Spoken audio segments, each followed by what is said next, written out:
এমন নিখুঁত বোলিং শেষ কবে দেখা গিয়েছে তা নিয়ে এখন ক্রিকেট দুনিয়ায় আলোচনায় ঝড়। 146 কিলোমিটার গতির আগুন জোড়া ডেলিভারিতে ব্যাটসম্যান যেন পুরোপুরি অসহায়।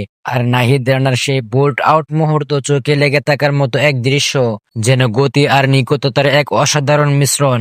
বাংলাদেশ ক্রিকেট ভক্তদের মুখে এখন একটাই নাম, নাহিদ রানা।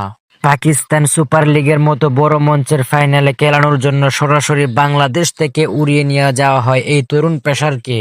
এটাই প্রমাণ করে দেয় দলের কাছে তিনি কতটা গুরুত্বপূর্ণ, কতটা নির্ভরযোগ্য অস্ত্র। আর সেই আস্থার প্রতিদানও দিয়েছেন তিনি একেবারে নিখুঁতভাবে। ম্যাচের 14তম ওভার, চাপের মুহূর্ত, অধিনায়ক বাবর আজম ভরসা রাখলেন নাহিদ রানার উপর। আর সেই ভরসায় প্রতিদান এক কথায় বর্জ্যগতির ডেলিভারি, সরাসরি গিয়ে আঘাত হানায় স্টাম্পে। একটা নিখুঁত শ্রুতিমধুর স্কিন বোল্ড, স্টেডিয়াম জুড়ে উল্লাসে বিস্ফোরণ, গ্যালারি যেন কাঁপছে সেই মুহূর্তে।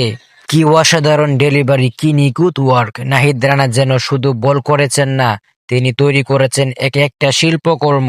পাকিস্তান সুপার লিগের মঞ্চে তিনি এক নিঃসন্দেহে এক অগ্নিঝরা পেসার এবং অনবদ্য এক পারফর্মার। ভিডিওটি কেমন লেগেছে কমেন্ট বক্সে বলে যান এবং চ্যানেলটি সাবস্ক্রাইব করুন।